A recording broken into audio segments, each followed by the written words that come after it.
Bona tarda, benvinguts a l'entrevista, un espai que ens permetrà aprofundir en tot allò que passa a la nostra vila. Ara acabem de tancar el 2018, un any on han passat moltes coses, i n'encetem un de nou, el 2019, amb una fita molt important a nivell local, les eleccions municipals. És per això que en aquest espai convidem els representants polítics que governen ara el nostre Ajuntament perquè ens ajudin a fer una valoració de com ha estat aquest mandat. Seguim amb aquestes converses i avui està amb nosaltres la Sílvia Guillén. Què tal? Benvinguda. Què tal? De fet, nosaltres t'hem convidat com a portaveu d'Esquerra Republicana. No sé si podem presentar-te així. Sí, a dia d'avui segueixo sent la portaveu del grup municipal d'Esquerra Republicana aquí a l'Ajuntament de Molins de Rei, i tant. En els últims dies han fet públics alguns fets que han fet dubtar de com estava la situació dintre d'Esquerra Republicana. S'ha fet públic un comunicat teu on em vas explicar que havies rebut una agressió masclista per part d'un company.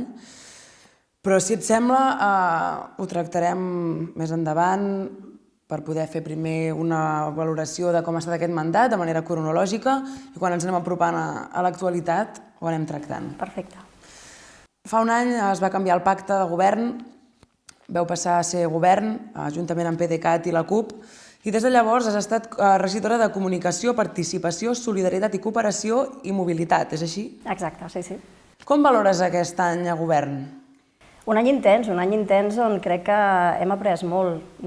És evident que no és el mateix estar a l'oposició que estar a govern i per tant hem après, en primer lloc, com funciona l'administració des de dins, cosa que requereix un cert temps d'adaptació. Quan canvies de feina sempre és evident que necessites una adaptació, però en el cas de l'administració pública encara és més important. Per tant, els primers mesos han estat sobretot d'aprenentatge, d'immersió en el que era la mecànica de l'administració pública, en aquest cas de l'Ajuntament, i d'intentar a contrarrellotge aconseguir el màxim de fites possibles i d'intentar mantenir aquest pacte que vam assolir, com deies, el passat mes de desembre. Hi havia moltes mesures noves que volíem incorporar i, a més, evidentment, el que no podíem fer era aturar el que ja s'estava fent, amb la qual cosa hem hagut de fer equilibris per intentar mantenir tot allò que ja s'estava fent amb el passat govern i aportar coses noves que, en la mesura del possible, hem intentat incorporar i portar a terme. Encara queden uns mesos per acabar el mandat, és evident que queda poc temps, tenim poc marge, però encara ens queden moltes coses per fer i, de moment, la valoració és positiva en el sentit que ha estat un aprenentatge molt important i que també ha servit per fer una nova manera de governar. Quan nosaltres vam entrar, teníem la sensació des de fora i després ho vam poder comprovar des de dins que fins aleshores es treballava amb compartiments molt estancs, és a dir, les regidories que portava un partit polític les portava aquell partit polític i es feia càrrec d'aquestes tasques i prou, i les regidories que portava l'altre partit exactament igual. Nosaltres el que hem intentat en aquest breu mandat és canviar les dinàmiques de treball, fer reunions molt participatives de tot l'equip de govern, intentar que tots estiguem una mica al cas de què és el que està fent l'altre i d'aquesta manera intentar trobar millors solucions per tots i per totes. I considereu que totes aquestes fites que us havíeu proposat quan vau acceptar el pacte us sentiu satisfets? Les heu pogut assolir? Totes és evident que no, perquè hi ha hagut dificultats. Per exemple, en tema de recursos humans, de vegades tens l'import econòmic enllestit i en canvi et falten mans. Hi ha hagut processos de jubilació, hi ha hagut tècnics que han marxat a altres ajuntaments en aquest període. S'ha obert, com sabeu, algunes convocatòries en altres administracions públiques. Això ha comportat certa mobilitat i, per tant, això també ha afectat el dia a dia de la casa. Per tant, hi ha hagut algunes qüestions que no s'han pogut materialitzar o que finalment no es podran complir, malauradament, però sí que és veritat que hem intentat, en la mesura del possible, acomplir el màxim nombre del que abans eren promeses quan estàvem a l'oposició i ara eren acords de govern. Podrem parlar més específicament si parlem de les regidories que igual has tractat tu. Comunicació, mobilitat, participació i solidaritat. Què t'agradaria destacar? De què et pots sentir especialment orgullosa? De comunicació del que em sentiré més orgullosa i dic que em sentiré en futur perquè encara no s'ha fet públic és de la nova pàgina web. Nosaltres vam crear aquesta regidoria de comunicació que no existia, no per portar la comunicació de l'Ajuntament perquè enteníem que això ja es portava des d'alcaldia, però sí que enteníem que hi havia un projecte clau que era la nova pàgina web, que no havia de ser una pàgina web de l'Ajuntament, sinó que havia de ser una pàgina web de la vila i, per tant, era una pàgina que s'estava començant a elaborar i que calia donar-li ja sortida. I en això estem treballant i ben aviat es podrà presentar una pàgina web que servirà perquè totes aquelles persones que estiguin interessades en fer qualsevol tràmit de l'Ajuntament o que vulguin obtenir informació de la nostra vila ho puguin fer. Fins ara, i podeu fer la prova quan vulgueu, si entreu a la pàgina web és com molt caòtica, costa molt de trobar allò que busques. I aquesta nova pàgina web estarà basada en un buscador intel·ligent que el que farà és que posant 3 o 4 paraules claus, de vegades fins i tot amb 1 o 2 paraules claus, arribaràs amb un parell de clics allà on realment vols arribar. I a més, tindrà un nou disseny, evidentment, i serà, crec, una de les apostes fortes, no ja d'aquest govern, sinó del propi Ajuntament. L'administració pública s'ha d'adaptar als nous temps, cada vegada es fan més tràmits a nivell tecnològic i, per tant, és important que estiguem a l'alçada. Fins ara estàvem molt endarrerits en aquest tema i crec que en comunicació la gran aposta ha de ser aquesta pàgina web que, com deia, presentarem aviat. De fet, pot ser que també s'hagués proposat de fer com una agenda, no? Una agenda digital, cultural? Sí, una agenda digital que vam intentar de portar a terme, però que tenint en compte que la nova pàgina web ens permetia tenir una agenda molt completa i molt interactiva, el que vam decidir és deixar-la d'un costat i apostar per una agenda que pogués encabir-hi tot tipus d'activitats que es poguessin seleccionar per diferents tipologies, que a més es pogués compartir a través de les xarxes socials i que fins i tot te les poguessis agendar. Aquesta és l'aposta que teníem inicialment, la de l'agenda cultural, però vam pensar que la pàgina web era el millor escenari per poder desenvolupar aquesta agenda. Bé, això en l'àrea de comunicació. Un altre dels fets que de fet s'acaben d'estrenar ara fa ben poc és que Molins de Rei s'ha convertit en zona 1 a l'àrea metropolitana de Barcelona. Això forma part de la regidoria de mobilitat. Sí, això no és mèrit nostre, seria un error posar-me la medalla perquè evidentment no és un tema que s'hagi portat directament de mobilitat, però sí que afecta la mobilitat de tots i totes. Jo com a regidora de mobilitat he anat a les darreres reunions que s'han fet sobre la qüestió i és evident que és un mèrit de tota la vila. Hi ha hagut aquesta reivindicació des de fa molts i molts anys. Va sorgir una plataforma d'usuaris del transport públic aquí a Molins de Rei, de la qual jo també formava part en el seu moment, i es van recollir moltes signatures que demanaven que s'entrés a la zona 1 i finalment això és una realitat. No és el somni complet, evidentment el somni complet seria aquesta T-mobilitat, que el que hauria de fer és que cadascú pagués en funció dels quilòmetres recorreguts, seria el més lògic i el més coherent, però fins ara encara no s'ha desenvolupat perquè tot això depèn de la Generalitat de Catalunya, de l'Autoritat del Transport Metropolità. En definitiva, s'han de posar d'acord amb tots els municipis i també és una cosa més complicada, però sí que és veritat que hem aconseguit incorporar-nos en aquesta integració tarifària i, per tant, per fer els mateixos quilòmetres ara pagarem molt menys. De fet, també hi ha hagut canvis amb el Molins Bus, no? Recentment es va aprovar amb l'últim plenari. Sí, el Molins Bus estava en una pròrroga una mica forçosa, podríem dir, i ara el Molins Bus passa a formar part també de l'àrea metropolitana de Barcelona, el que suposa alguns avantatges i alguns inconvenients. Jo prefereixo quedar-me amb els avantatges, que són, per exemple, el fet que es puguin incorporar a la flota d'autobusos vehicles nous, en aquest cas híbrids, que es podran veure per la vila a partir del proper mes de març. També podrà afavorir que la línia MB3 pugui millorar la seva freqüència, augmentar-la, i ara el que hem de fer és intentar que es millori la connectivitat amb altres municipis, especialment amb la Universitat Autònoma de Barcelona. Evidentment tenim joves estudiants, i no tan joves, d'aquí de la nostra vila que accedeixen a la universitat i de vegades és una llàstima, sempre es comenta, però és veritat, de vegades tenim molta més accessibilitat per anar a Barcelona, capital, que no per moure'ns per aquí, per la nostra comarca. I aquesta és una assignatura pendent que dependrà de la pressió que fem nosaltres, igual que hem fet amb la integració tarifària, no només Molins de Rei, sinó tots els altres municipis que també han volgut participar i han volgut donar aquest pas endavant, sinó que també això depèn de la pressió ciutadana, de la pressió que es faci des de l'Ajuntament i, en definitiva, ha de ser una millora per tothom. Per tant, tots hem d'empènyer cap a aquesta banda. El que sí que ha quedat clar és que han passat coses en el sector de la mobilitat. Cooperació i participació són les altres dues regidories de les que t'has encarregat. Jo de participació m'agradaria destacar sobretot els pressupostos participatius, no? Hi va haver una època que la gent va poder participar en l'elecció d'aquests pressupostos. Explica'ns-ho.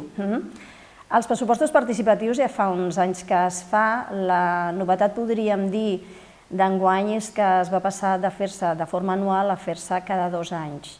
El motiu, bàsicament, era, en primer lloc, perquè les associacions de veïns també així ens ho demanaven, perquè no donava temps en un any i s'ha pogut demostrar al llarg dels anys que començaven els altres pressupostos participatius i encara quedaven actuacions pendents de l'any anterior. Per tant, havíem de donar un marge de 2 anys. La pròpia Diputació de Barcelona, que té molta experiència en pressupostos participatius, ens ho recomanava, deien, és una bogeria fer-ho en un any. És materialment impossible, tot i que vosaltres ho esteu fent des de fa un temps. I, per tant, ara vam prendre la decisió de fer-ho cada 2 anys. Aquesta és una de les novetats, però jo crec que la novetat més important és la que hem de treballar en aquests mesos que queden de mandat i espero que en un proper mandat se segueixi fent, és intentar encarar aquests pressupostos participatius a altres àmbits.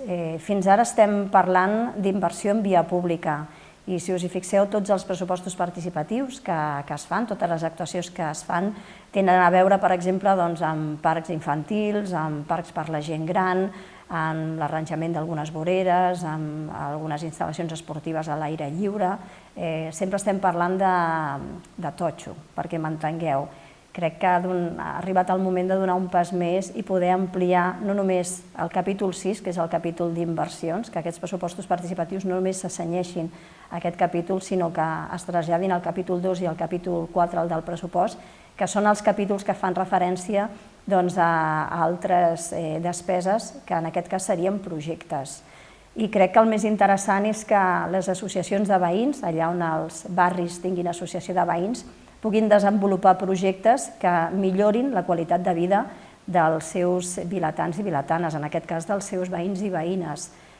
Projectes que podrien millorar la inserció laboral, que podrien millorar la cohesió social del propi barri, en definitiva, que podrien millorar la vila en el seu conjunt, però fer-ho de forma com fem els pressupostos participatius, a través dels diferents barris. Jo crec que aquesta és la gran aposta que queda pendent i que s'ha de treballar aquest any, aprofitant que els pressupostos participatius són de 2 anys de durada, per tenir aquest marge per poder-ho aplicar a partir de l'any vinent, a partir del 2020.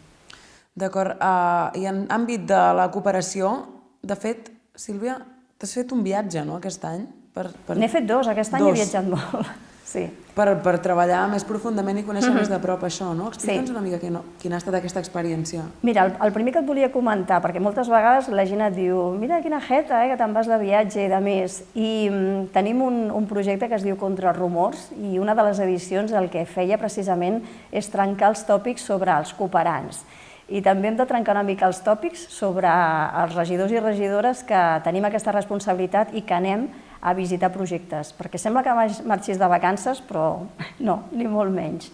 El que fem és anar a visitar els projectes que s'estan portant a terme. Nosaltres treballem amb el Fons Català de Cooperació al Desenvolupament i el Fons Català el que fa és revisar tots els projectes que es fan i atorgar determinades ajudes, en aquest cas en forma de subvencions a les diferents entitats solidàries que treballen tant aquí a la nostra vila fent sensibilització com a altres països fent una cooperació més directa. El que no pot fer el Fons Català de Cooperació, evidentment, és visitar tots els projectes. Ens en refiem de la bona voluntat i de la feina que ens expliquen que s'està fent. Però de tant en tant convé no comprovar, però sí revisar i conèixer de prop aquesta realitat i aquests projectes. I el que hem fet aquest any, per exemple, és amb el Fons Català de Cooperació fer una visita als campaments de refugiats saharauis. Nosaltres estem agermanats amb un campament, el d'Emreith, i calia conèixer de prop quina és la situació, perquè gestionem un pressupost municipal, destinem diners a ajudar altres persones, però aquí a Molins de Rei sabem a qui ajudem, però quan ho fem en altres països costa molt de tenir aquesta empatia amb ells. Jo crec que la millor manera de conscienciar-se i de sensibilitzar-se sobre això és visitar-ho sobre terreny. I per tant vam tenir oportunitat de visitar aquests campaments, de conèixer les condicions i arrel d'aquí el que hem fet és, a més de reforçar aquest agermanament, hem enviat molts medicaments perquè era el que més necessitaven en els dispensaris que tenen, evidentment, en unes condicions molt justes. Un altre dels viatges que he fet era per conèixer de prop dos projectes que s'estan fent en els que col·labora l'Ajuntament de Molins de Rei. Un està a Gàmbia, l'altre està a Senegal i tots dos tenen a veure amb l'educació. I en el cas del projecte de Gàmbia, Fandema, és un projecte que té a veure també amb l'empoderament de la dona, que és curiós com a l'Àfrica de vegades ens dona moltes més lliçons de les que nosaltres pretenem donar, a vegades a països com en aquest cas Gàmbia. El que està clar és que el teu pas al govern de Molins de Rei ha fet que passessin coses, no? Tu com valores tot aquest pas? Consideres que ens hem deixat alguna cosa que t'agradaria destacar, que diguis em sento especialment orgullosa? Em sento especialment orgullosa d'haver reiniciat de nou el que havia estat el Consell de Seguiment de la Crisi Econòmica. Feia anys que nosaltres demanàvem que aquest Consell es reactivés perquè consideràvem que era necessari, que era un Consell molt participatiu, que permetia conèixer a fons com teníem la situació a la nostra vila, i per tant aquest Consell el vam reconvertir en el Consell per la Cohesió Social i Territorial de Molins de Rei. Un Consell molt més ampliat, amb entitats que ja no només tenien a veure amb el tema social i amb el tema empresarial, sinó que també s'ampliava a l'àmbit de la salut, a l'àmbit de l'educació, a l'àmbit de la immigració també, que consideràvem sectors claus i necessaris per poder cohesionar la nostra vila i que demostraven que allò que ja ens pensàvem, que és que la crisi afortunadament havia marxat però havia deixat uns efectes bastant importants a la nostra vila, efectivament era així i que s'havien de prendre mesures per intentar pal·liar-ho al màxim possible. D'això especialment me'n sento molt orgullosa. En general, la valoració política del teu pas per al govern de Molins de Rei és positiva, però sí que és cert que abans comentàvem que els últims dies o l'últim mes ha sortit un comunicat que vas fer públic tu mateixa que explica que les relacions dintre de l'Ajuntament no han estat tan fàcils tampoc. Si et sembla, obrim un espai on et sentis còmode per poder-nos explicar una mica què ha passat. Durant aquests mesos he viscut la part més amable de la política i la part segurament més fosca. Com deies, han estat uns mesos difícils, complicats, on he tingut la desgràcia de patir una agressió per part d'un company, una agressió que es podia haver produït, evidentment, en qualsevol altre àmbit, em podia haver passat a la meva feina, jo no em dedico a la política, estic aquí de pas, i si m'hagués passat el mateix en el meu àmbit, en la meva professió, igualment ho hagués denunciat públicament. Com a dona, ho he explicat moltes vegades, creia necessari, no només per mi, sinó per totes, poder-ho explicar. Crec que quan les coses passen s'han de pair i quan estan païdes s'han de poder explicar. Però com que això em va passar sent càrrec electe, creia que era el meu deure. Creia i segueixo pensant que ha estat el meu deure fer-ho públic perquè això no torni a passar, perquè ningú ho minimitzi ni ningú qüestioni a la persona que ho ha patit. Era conscient, perquè m'ho van advertir i perquè evidentment ja m'ho imaginava, que seria una decisió difícil, Han passat molts mesos, no ho vaig dir l'endemà ni al cap d'un mes, ho vaig dir quan ja veia que a nivell intern no hi havia manera de solucionar-ho, però en tot cas el pas era necessari i l'he fet malgrat tot, malgrat les amenaces, malgrat les possibles represàlies, malgrat em van advertir, bona gent que tinc al costat, que em deien, estàs segura, pensa que et pot fer més mal que bé, pensa que se't pot girar en contra, pot ser que, evidentment, no es quedin de braços creuats i facin creure que és el contrari. I tot i així vaig considerar que el que havia de fer era explicar-ho i així ho he fet.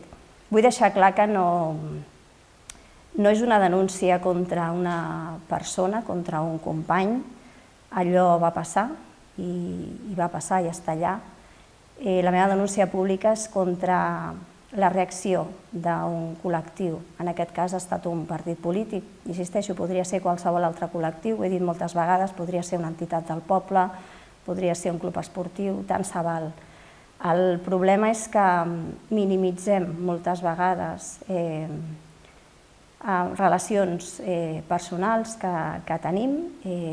Jo crec que si ens eduquem en el respecte no s'arriba a aquests extrems i també crec que si entenem que una dona quan fa públic això ho fa pagant un preu molt alt, entendríem que evidentment el que està explicant és la seva veritat i és el que ha passat. No és una cosa que es pugui inventar i que no intenta culpabilitzar ningú, perquè jo crec que la culpa és nostra en general com a societat. Jo crec que aquí hem fallat molts. No ha fallat la persona, el company que em va agredir, perquè en el seu moment va demanar disculpes. Ha fallat tot l'entorn que, en comptes d'intentar posar-hi solució, el que ha fet és intentar encobrir-ho i intentar blindar-ho de tal manera que al final ha fet que en comptes d'una víctima hi hagin dues.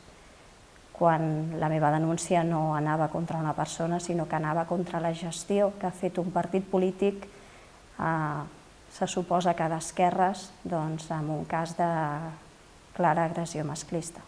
De fet, qualsevol persona pot accedir en aquest comunicat que vas fer públic, on s'explica més detalladament què va passar. Hi va haver una agressió i és aquí on va començar tot el malson. El malson ha estat l'agressió masclista, però tot el que ha vingut després s'ha encobert. I a més, imagino que hi ha hagut altres situacions més complicades que potser no has acabat de detallar prou en el comunicat. Sí, perquè jo el que explico en aquest comunicat, jo parteixo d'aquesta agressió que pateixo perquè tot va començar aquí, és evident, però per mi l'autèntic malson ha estat tot el que s'ha fet a partir d'aquesta agressió. No és l'agressió en si, és en el moment en què jo dic, i ho dic des del principi, que evidentment jo això en algun moment o altre ho explicaré perquè hi tinc la necessitat i perquè considero que s'ha de fer i que ho faré sense donar noms, tal com he fet. És a partir d'aquí que la maquinària política es posa en marxa i el que es fa creure és que allò que va passar i que té testimonis, perquè va passar a la porta de l'Ajuntament en un dia concorregut i hi havia companys per allà i altres que no eren companys, doncs allò que va passar com si no hagués passat, i a més no només això, sinó que sóc jo la que durant mesos ha estat, en aquest cas, assetjant aquest company i hi ha d'altres companys de partit, quan evidentment això no és veritat.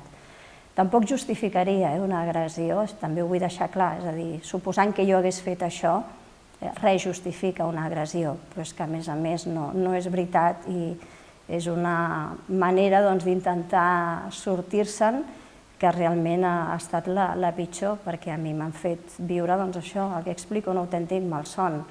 Jo he anat a assemblees on se m'ha acusat públicament d'haver fet això amb els altres companys i ningú de l'assemblea ha dit una paraula de més ni de menys.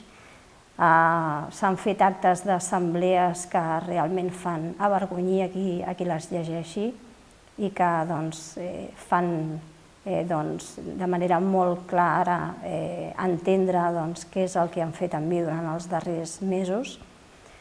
I és dur perquè això et passa en el teu partit, un partit pel qual portes molts anys treballant, amb el qual t'hi has deixat la pell, has deixat la teva família una mica de banda per poder dedicar hores i, evidentment, és un partit en el que creus. I quan fas aquest comunicat, ho fas perquè el partit reaccioni, perquè se n'adoni que tot el que han fet fins ara, que és res, no serveix de cap manera. El que han de fer és entomar el problema de cara, assumir les responsabilitats que hagi d'assumir qui ho hagi de fer i intentar que això no passi.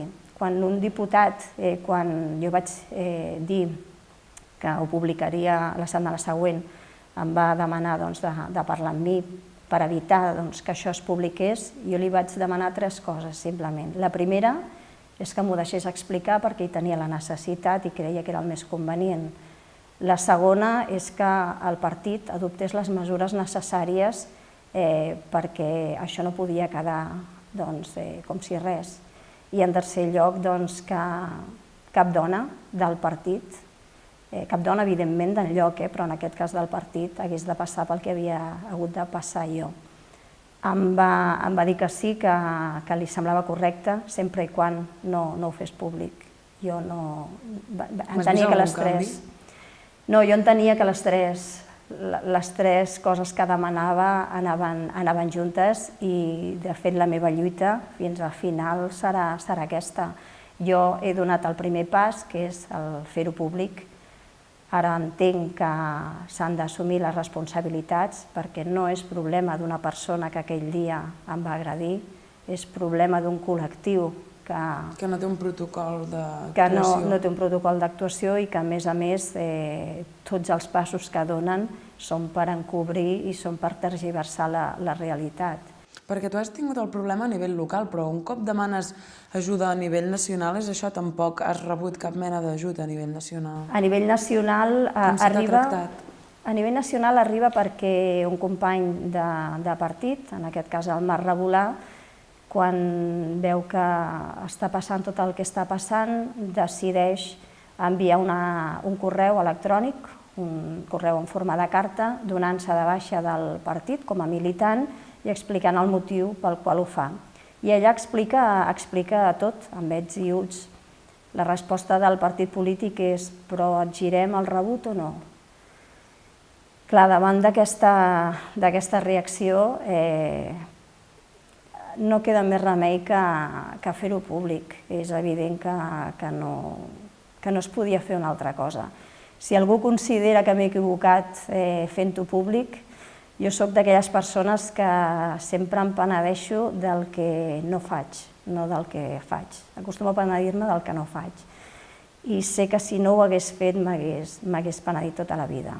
Per tant, s'havia de fer i ho he fet amb totes les conseqüències. T'ha costat, però, publicar-ho? Has tingut algun problema a l'hora de publicar-ho? M'ha costat trobar un lloc on publicar-ho, perquè entenc que aquí tothom, quan ja sabia que es publicaria, ha fet de més i de menys per intentar que això no es fes públic. Però hi ha una qüestió que és imparable i com a periodista, evidentment, això ho sé, que són els mitjans locals i les xarxes socials. Si no trobava un mitjà de comunicació que m'ho publiqués, ja fos local, comarcal o nacional, ho hagués fet públic a través de les xarxes socials. El que no podien fer era tapar-me la boca. Jo no ho hagués permès i crec que ningú ho hauria de permetre. I ara quina és la teva relació amb Esquerra? La meva relació amb Esquerra ara mateix està una mica a l'expectativa de què és el que faran. Se suposa que... I ara tens contacte amb ells?